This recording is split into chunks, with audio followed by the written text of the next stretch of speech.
आता हा प्रश्न तुम्ही गडकरी साहेबांना विचारायला पाहिजे, कारण का ते सत्तेमध्ये आहे आणि महाराष्ट्र सरकारमध्येही त्यांचा पक्ष आहे आणि केंद्र सरकारमध्येही त्यांचाच विचाराचा पक्ष आहे. त्याच्यामुळे अर्थातच गडकरी साहेबांना आमच्या सगळ्यांपेक्षा नक्कीच जास्त माहिती आतली माती असणार. त्यामुळे जेव्हा गडकरी साहेब हे बोलतात त्याच्यानंतर महाराष्ट्राचे नेते जे लोकसभेला त्या महायुतीबरोबर होते, राज ठाकरे, तेही तेच बोललेले आहेत. आणि सातत्याने अनेक चॅनल आणि वर्तमानपत्रात जे तज्ज्ञ आहेत, इकॉनॉमिस्ट्स आहेत, त्यांच्या सगळ्या म्हणजे 3 झालेत, माननीय गडकरी साहेब, त्याच्यानंतर राज ठाकरेंचं वक्तव्य आणि इकॉनॉमिस्ट, असे 3 म्हणजे 2 सरकारच्या जवळचे आणि 1 न्यूट्रल, अशा सगळ्या तज्ज्ञ आणि नेत्यांच्याकडून वारंवार महाराष्ट्राची जी परिस्थिती आहे, महाराष्ट्राची इकॉनॉमी जी आहे ती अडचणीत आहे असं सातत्याने सरकारमध्ये असलेले लोक म्हणतात. जर सरकारमधले लोक म्हणत असतील की महाराष्ट्राची अर्थकारण आणि ही परिस्थिती अडचणीत आहे, तर ही अतिशय चिंतेची बाब आहे. अनेक महिने नाही वर्ष माननीय जयंत पाटील सातत्याने हे बोलत होते. डिसेंबरच्या अधिवेशनात ही सविस्तर ह्याच्यावरती माननीय जयंत पाटील साहेब बोललेले आहेत, तरी त्याची कुठलीही नोंद घेतलेली नाही. आणि आणखीन एक सिग्नल जो आपण घेतला पाहिजे की महाराष्ट्राचा फायनान्स मंत्रालय, वित्त मंत्रालय, हे अनेक वेळा कॅबिनेटमध्ये, हे जे मी तुमच्या चॅनलवर आणि वर्तमानपत्रात वाचते की अनेक वेळा ऑब्जेक्शन्स घेतलेले जातात, विरोध केला जातो, पण त्याच्यावर दुर्लक्ष करून वित्त मंत्रालयाने काही रेकमेंडेशन, सूचना केल्या तरी त्याच्यावर कोणी ऐकत नाही आणि रेटून निर्णय घेतले जातात कॅबिनेटमध्ये, असं वर्तमानपत्रात आणि चॅनल्समध्ये येत आहे. त्यामुळे एकीकडे गडकरी साहेब म्हणतायत ते, एकीकडे राज ठाकरे म्हणतायत ते, अर्थतज्ज्ञ म्हणतायत, आणि वर्तमानपत्रात आलेली माहिती, फायनान्स मिनिस्टरची रिॲक्शन, आणि जयंत पाटील जे खूप अभ्यासू आहेत आणि हे खातं अनेक वर्ष अतिशय चांगल्या पद्धतीने सांभाळलेलं आहे. आणि जेव्हा जेव्हा जयंतराव या राज्याचे अर्थमंत्री राहिलेले आहेत, हे राज्य सरप्लसमध्ये राहिलेलं आहे. त्याच्यामुळे ही अतिशय चिंतेची बाब आहे. महाराष्ट्र हा देशातला सगळ्यात चांगलं इकॉनॉमी असणारं राज्य म्हणून त्याची ओळख गेले 5 दशकांची आहे. म्हणजे कैलासवासी यशवंतराव चव्हाणांपासून गेले 5 दशकं महाराष्ट्राची आर्थिक परिस्थिती अतिशय उत्तम राहिलेली आहे. पहिल्यांदा अशी भीती किंवा वास्तव बाहेर येत आहे आणि याला जबाबदार फक्त आणि फक्त ट्रिपल इंजिनचं खोक्याचं सरकार आहे. कारण का त्यांनी महाराष्ट्रामध्ये प्रचंड गडबड करून ठेवली आहे. त्यांना कामांसाठी वेळ नसतो. उद्घाटनं, पब्लिसिटी, पक्ष फोडा, घरं फोडा, एवढंच ते काम करतात. काल सीएम बोलले की तुम्ही फक्त टीका करता, आम्ही भूमिपूजन नाही तर उद्घाटन करतो, एक खांब उभारला नाही विरोधकांनी मेट्रोचं आणि आम्हाला टीका करतो. कसं आहे की काही लोक जे आमच्या बरोबरही सरकारमध्ये होते ते आमच्याच सरकारवर टीका करतात. ते विसरून गेले की जे आज खूप मोठ्या मनाने आमच्या सगळ्यांवर टीका करतात ते अनेक वर्ष आमच्याबरोबर एकत्र मंत्री महोदय म्हणून अनेकांनी काम केलेलं आहे. त्यामुळे कदाचित त्याला इंग्रजीमध्ये एक छान शब्द आहे ॲम्निशिया, पण ह्यांना ॲम्निशिया होत नाही, ह्यांना सिलेक्टिव्ह ॲम्निशिया होतो. म्हणजे सोयीप्रमाणे ते विसरतात. त्याच्यामुळे सिलेक्टिव्ह ॲम्निशिया या सरकारला झालेला आहे. काल सोलापूर जिल्ह्यात बऱ्यापैकी डेव्हलपमेंट झाली. मी पुन्हा पवार, शिंदे आणि मोहिते पाटील हे तिन्ही घरांनी एकत्र आल्यामुळे जिल्हा पुन्हा एकदा मोहयाकडे आलाय. रणजितदादा काँग्रेस माड्याची जागा काँग्रेसला देऊन रणजितदादा तिकडून लढण्याची तयारी. आज म्हणून बबनदादा लगेच सकाळ सकाळ साहेबांना भेटायला आलेत. नेमकं काय शिजतंय? असं काही शिजत नाही हो. आमचे सगळ्यांचे 5 दशकाचे ऋणानुबंध आहेत आणि अर्थातच विजयदादा, शिंदे साहेब आणि आदरणीय पवार साहेब, आमच्या तिन्ही कुटुंबाचे अतिशय प्रेमाचे अनेक वर्षाचे संबंध आहेत.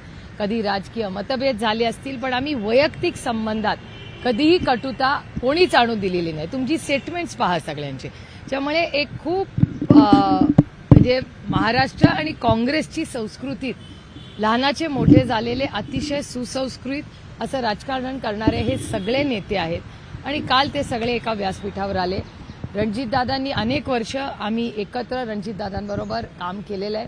रणजितदादा महाराष्ट्रातले एक युवा नेते ज्यांच्याकडून सगळ्यांच्याच खूप अपेक्षा आहेत आणि काल ते व्यासपीठावर येऊन शिंदे साहेबांबद्दल जे बोलले आमच्या सगळ्यांसाठी जे खूप समाधानाची आणि आनंदाची गोष्ट आहे.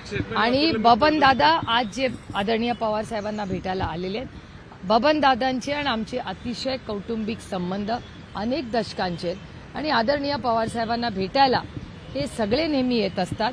आणि अर्थातच आदरणीय पवार साहेबांचं घर जे प्रेमाचं आहे, विश्वासाचं आहे, ते नातं फक्त तोडोफोडोचं नाहीये, काही गोष्टी दिलसे पण करायच्या असतात.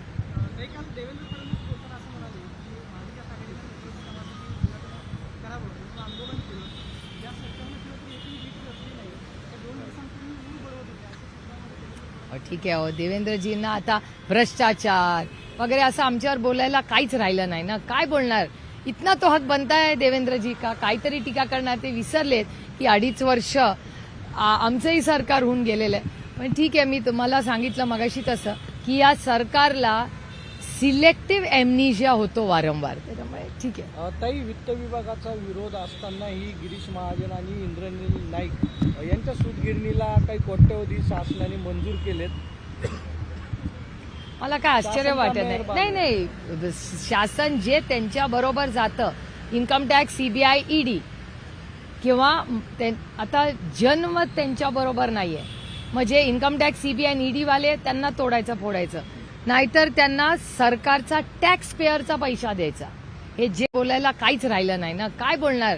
इतना तो हक बनता है देवेंद्रजी का. काहीतरी टीका करणार. ते विसरलेत की 2.5 वर्ष आमचंही सरकार होऊन गेलेलं आहे. पण ठीक आहे, मी तुम्हाला सांगितलं मगाशी तसं की या सरकारला सिलेक्टिव्ह एमनिशिया होतो वारंवार. त्याच्यामुळे ठीक आहे. ताई, वित्त विभागाचा विरोध असतानाही गिरीश महाजन आणि इंद्रनील नाईक यांच्या सूतगिरणीला काही कोट्यवधी शासनाने मंजूर केलेत.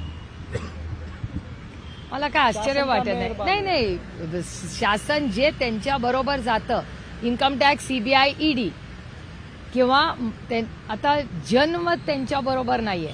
म्हणजे इन्कम टॅक्स, सीबीआय, ईडी वाले त्यांना तोडायचं फोडायचं, नाहीतर त्यांना सरकारचा टॅक्स पेअरचा पैसा द्यायचा.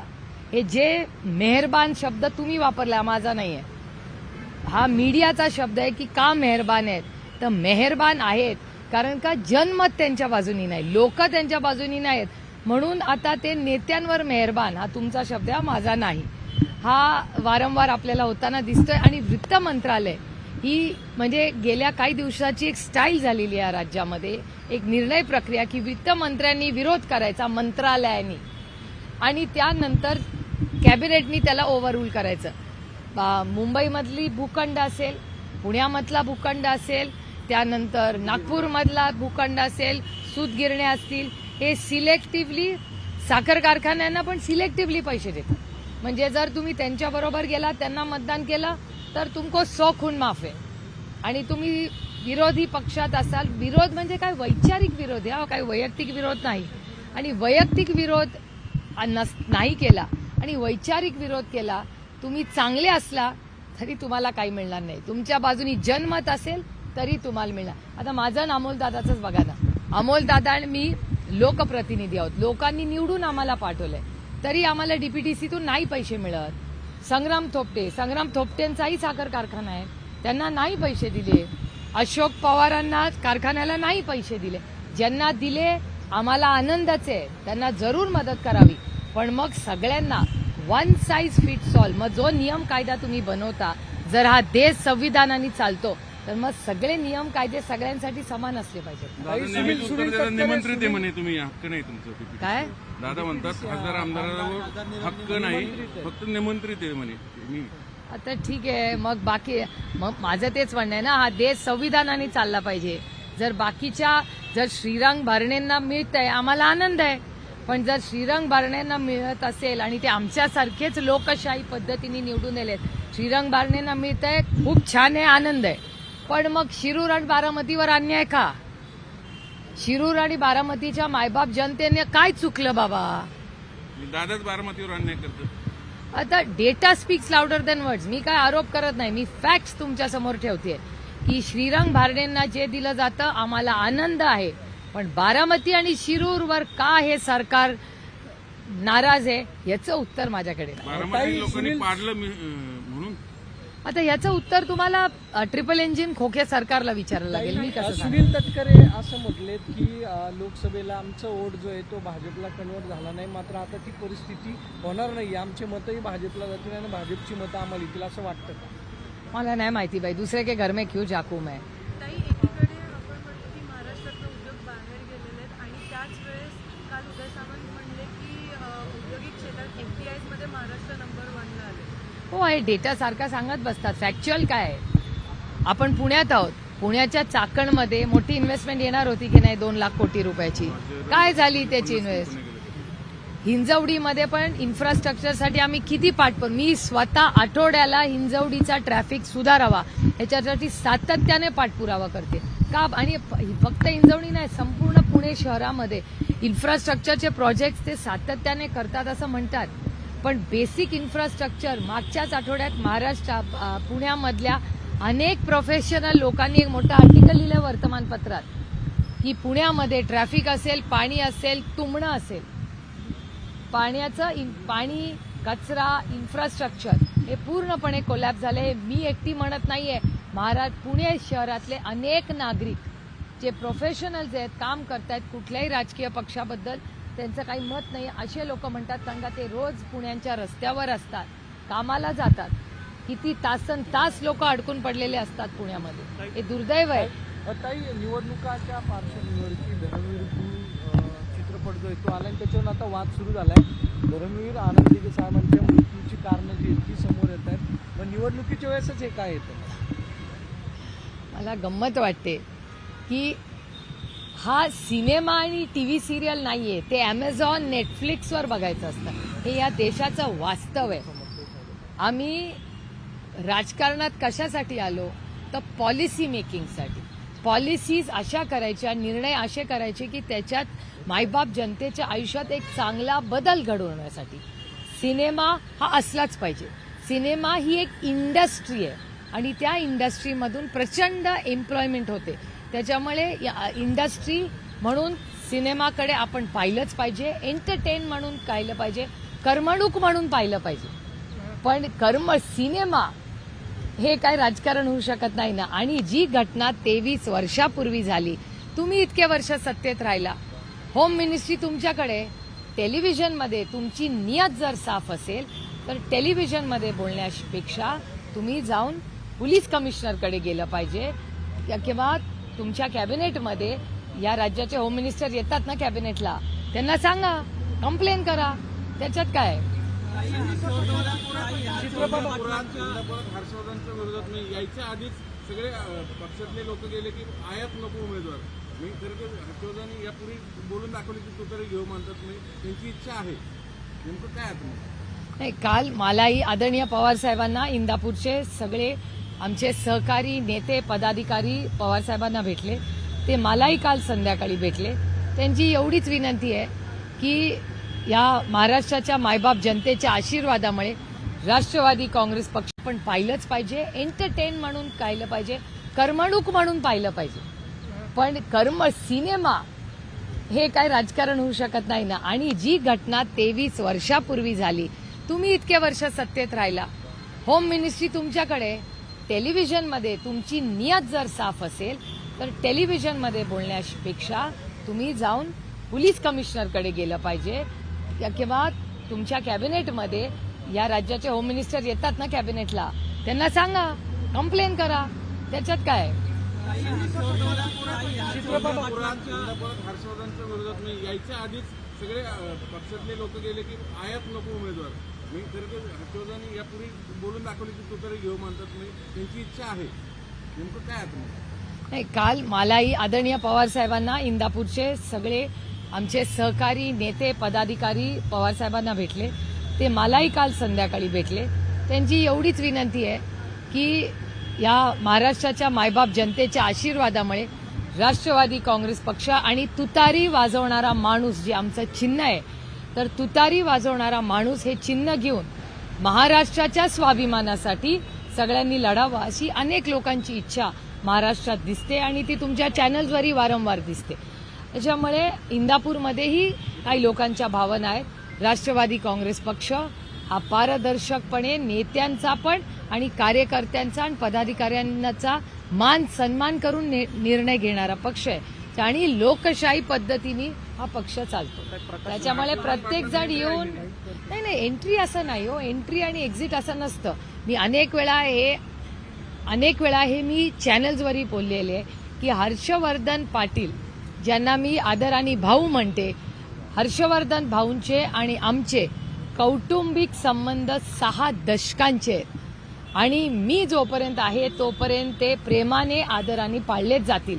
कोण कुठल्या पक्षात आहे हे नाही, पण सिनियर भाऊ जे होते, सिनियर भाऊंचे आणि आमचे कौटुंबिक संबंध, त्याच्यानंतर भाऊ गेल्यानंतर हर्षवर्धन भाऊ राजकारणात आले, त्यामुळे आमचे कौटुंबिक संबंध कालही होते, आजही आहेत आणि उद्याही राहतील.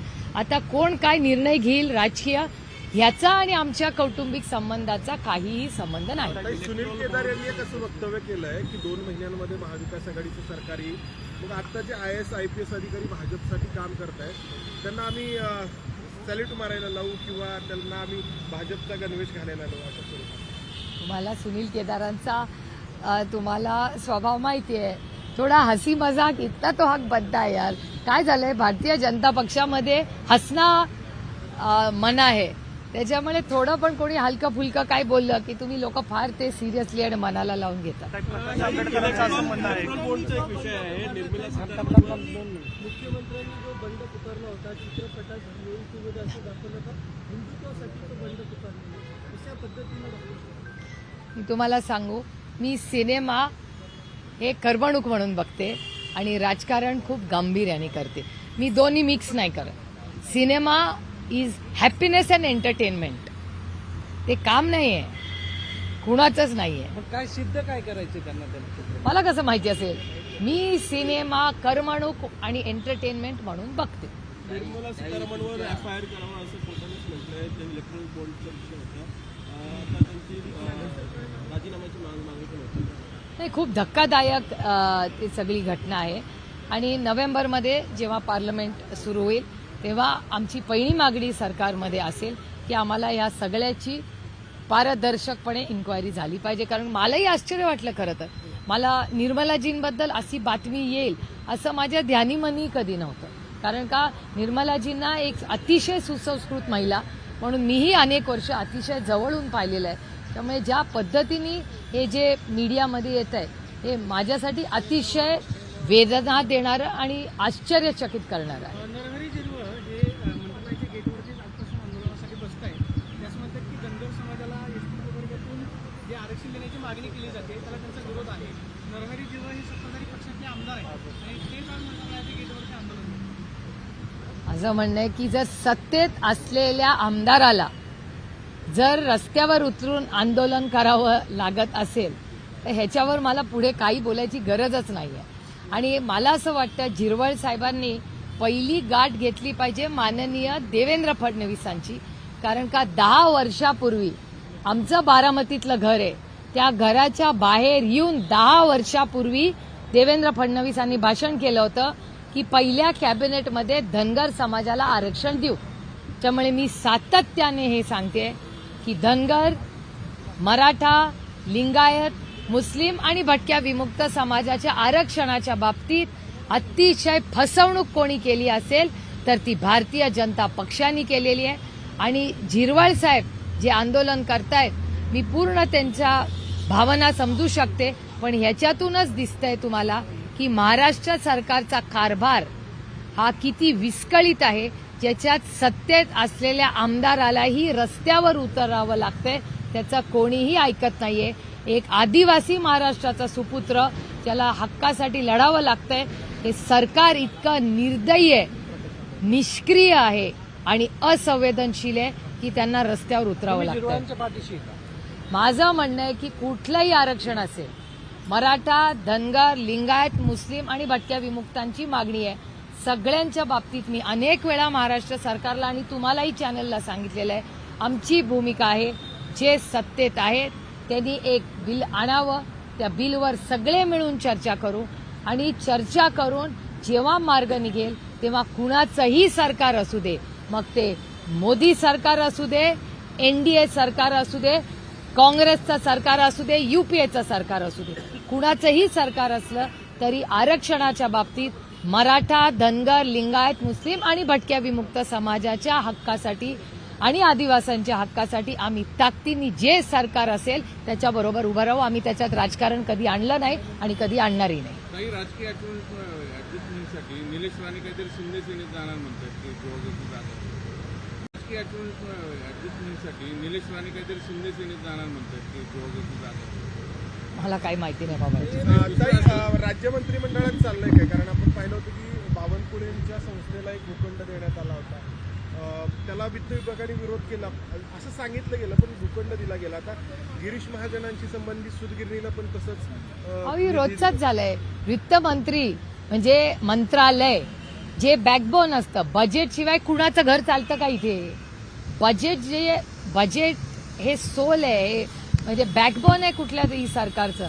आणि सातत्याने वित्त मंत्रालयाच्या विरोधात त्यांच्या प्रत्येक ऑब्जेक्शनला केराची टोपली दाखवली जाते. हे दुर्दैव आहे की वित्त मंत्रालय जे एवढं मोठं आणि महत्वाचं मंत्रालय आहे त्याचा एकही ऑब्जेक्शनला गांभीर्याने घेतलं जात नाही. आणि काल जे गडकरी साहेब म्हणाले, त्यांचे मित्रपक्ष राज ठाकरे म्हणाले आणि जे इकॉनॉमिस्ट आहेत, अर्थतज्ञ आहेत, ते वारंवार महाराष्ट्राच्या आर्थिक स्थितीबद्दल बोलत राहतात. त्यामुळे अतिशय जेव्हा आता गडकरी साहेबच बोललेत त्याच्यामुळे मला असं वाटतं त्याच्यावर शिक्कामोर्तब झालेला आहे. अतिशय गंभीर महाराष्ट्राची परिस्थिती आहे. सध्याच्या महाराष्ट्रामध्ये पवार साहेबांच्या पक्षाला प्रचंड मागणी आहे, लोकांचा ओढा आहे. पण साहेबांनी खरं तर आजवर आर पाटलांसारख्या अनेकांना संधी दिली गोरगरीब घरातून आलेल्या तरुणांना. पण मग पुन्हा नेते जे बंडखोर नेते तिकडे गेले त्यांच्या मुलांना आपण का घेतोय? घराणेशाहीचा आरोप का आपण खतपाणी घालतोय? नाही, एक तर मी स्वतःच घराणेशाही आहे. भारतीय जनता पक्ष सातत्याने परिवारवाद हा आरोप माझ्यावर होतो. मी परिवारवाद आहे, त्याच्यात काही वादच नाही आणि त्याच्यात मला कुठलाही कमीपणा वाटत नाही, पहिला मुद्दा. आणि आता भारतीय जनता पक्ष कुठल्या तोंडाने मला परिवारवाद म्हणतात? कारण का ज्यांच्यावर आमच्या सगळ्यांवर आरोप जे ते परिवाराचे केले, अर्धा परिवारवाद सगळा बीजेपीकडेच आहे. त्याच्यामुळे जशी मी परिवारवाद आहे तसं अजित पवारही परिवारवादच आहे. त्याच्यामुळे आता भारतीय जनता पक्षाकडे जसं भ्रष्टाचाराबद्दल आमच्याबद्दल बोलू शकत नाहीत तसं परिवारवादाबद्दलही बोलू शकत नाही.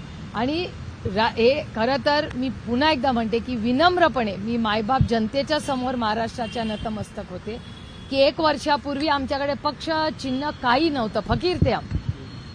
पण पांडुरंगाची इच्छा की रामकृष्ण हरी आणि वाजवा तुतारी वाजवणारा माणूस हे चिन्ह आम्हाला मिळालं. आणि महाराष्ट्राची मायबाप जनता ही आमच्याबरोबर महाराष्ट्राच्या स्वाभिमानासाठी उभी राहिली. आणि आता अनेक लोक आदरणीय पवार साहेबांना भेटायला येतात. आता निर्णय काय होईल हा पक्षामधले सगळे ज्येष्ठ नेते आदरणीय पवार साहेब, देशमुख साहेब, राजेश भैया, जितेंद्र आव्हाड, माननीय जयंत पाटील साहेब हे सगळे आम्ही मिळून करू. पण आज जे तिकीट मागायला आणि आदरणीय पवार साहेबांची भेट घेत आहेत, अतिथी देवो भव, प्रत्येकाचं आमच्याकडे हे स्वागतच होईल. कारण अहो ही महाराष्ट्राची संस्कृती आहे, सुसंस्कृतपणा. विरोधक असला म्हणून काय झालं? एक तर तो दिलदार असला पाहिजे आणि विरोधक असला म्हणून तो काय आपला शत्रू होत नाही. प्रकाश आंबेडकरांचं असं म्हणणं आहे की 8 ऑक्टोबर ते 12 ऑक्टोबरच्या मोठा भूकंप होईल. कितपत तथ्य आहे? कसला भूकंप? राजकीय भूकंप होईल. मला कसं माहिती असेल? महाराष्ट्रात तशी परिस्थिती आहे का? नाही, मला कसं माहिती असणार? मला महाराष्ट्रात वाढणारी महागाई, तेलाचा भाव वाढलाय, घरी जाऊन बायकोला विचारा. आता ऐन सणाच्या वेळीस घरच्या तेलाचा भाव वाढलाय. त्यानंतर आनंदाचा शिदा, आता पॅक, परत फोटोवरनं वाद होतील, काय काय होईल गॉड अलोन, भगवान जाणे. तर तेलाचा भाव वाढलाय, महागाई वाढली आहे, बेरोजगारी वाढली आहे, भ्रष्टाचार वाढलाय. या सगळ्या कामांमध्ये इतके भूकंप रोज होत आहेत. अजून एक भूकंप, पण तो राजकीय आहे. फक्त त्या भूकंपामुळे महागाई, बेरोजगारी आणि भ्रष्टाचार वाढू नये या राज्यात, एवढीच माझी इच्छा बाबा.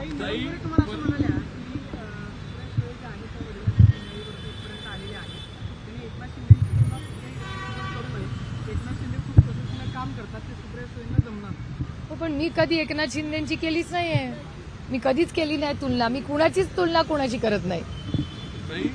इथं परभणीमध्ये एक ओबीसी उपोषण करता गावात गेल्यानंतर त्यांनी छत्रपतीच्या प्रतिमेला हार घातल्यावर त्या गावातल्या जरांगे समर्थकांनी पुन्हा त्या छत्रपतीच्या विटाळ झाला म्हणून दुग्धाभिषेक केला. अशी घटना महाराष्ट्रात पुरोगामी महाराष्ट्रात घडणं हे किती नाही, जरूर एक तर मी हे पाहिलेली नाही, आज सकाळी पेपरमध्ये पण नाही आलेली माझ्या वाचनात, पण जरूर मी याची माहिती काढीन आणि नक्की तुम्हाला त्याचं उत्तर देईन. कारण का नक्की काय झालंय हे जरूर मी समजून घेईन. कारण का तुम्ही म्हणताय की आपल्या पुरोगामी महाराष्ट्रामध्ये ज्यांनी नेहमी देशाला दिशा दिलेली आहे अशा महाराष्ट्रात कुणालाही वेदना होतील अशा घटना कोणीही बोलू नये किंवा करू नये अशी माझी प्रयत्न असतो आणि माझीही सगळ्यांना विनंती आहे. दोन प्रश्न इंग्लिशमध्ये पण घ्या. एक मिनिट यांचं उद्या बाबा मराठी उद्या सगळं. नाशिकमध्ये एअरपोर्टवर लाईट बंद झाल्यामुळे 2 महसूल मंत्री अडकून पडले होते. लाईट बंद पडली. हा, एअरपोर्ट. बरं, मला गंमत वाटते ज्या सरकारमध्ये म्हणजे ज्या सरकारचं म्हणणं आहे की एनर्जी सरप्लस स्टेट आहे ना महाराष्ट्र, मग जर एनर्जी सरप्लस स्टेट आहे ह्या सरकारनी मोफत वीज दिली आहे, बरोबर. जर मोफत वीज शेतकऱ्यांना दिली आहे, जरा तुम्ही जाऊन माहिती काढा की किती वीज मोफत दिलेली खरी पण किती येते, किती वेळा वीज मिळत नाही लोकांना, याचाही एक आढावा खरं तर तुम्ही चॅनलवाल्यांनी. जे सरकार सरप्लस आहे घोषणा झाली ना, पण खरंच बटन दाबल्यावर किती वेळा लाईट, किती तास लाईट असते याचा कोणीतरी आढावा घ्यावा. आणि सरकार सातत्याने म्हणतं की पॉवर सरप्लस आहे, म्हणजे लागतं त्याच्यापेक्षा जास्त पॉवर या सरकारकडे आहे. तसं जर असेल तर मग 1 मिनिटही लाईट जायला नाही पाहिजे कुठेही राज्यामध्ये. याचा अर्थ खोटं बोल आणि रेटून बोल, याचं आणखीन एक उदाहरण. काही शेवटचा प्रश्न. पवार साहेब कर्जत अमखेडमध्ये बोलताना असं म्हणाले की रोहित पवारांची 5 वर्ष जनतेची सेवा करण्यामध्ये गेली, पुढची 5 वर्ष महाराष्ट्राची सेवा करण्यामध्ये झाली. त्यामुळे तर्कवितर्क लढवले जाते की सरकार आल्यानंतर रोहित पवार मंत्री होतील. मात्र त्यावरती गिरीश महाजन असं म्हणाले की अनेक जणांनी मंत्रिपदाचे पोट शिवले, मात्र सरकार येण्यासाठी 145चा आकडा लागतो. बरोबर आहे ते म्हणतात ते, बरोबर आहे स्टेटमेंट. दोघांचंही स्टेटमेंट बरोबर आहे. ठीक आहे. What did you say on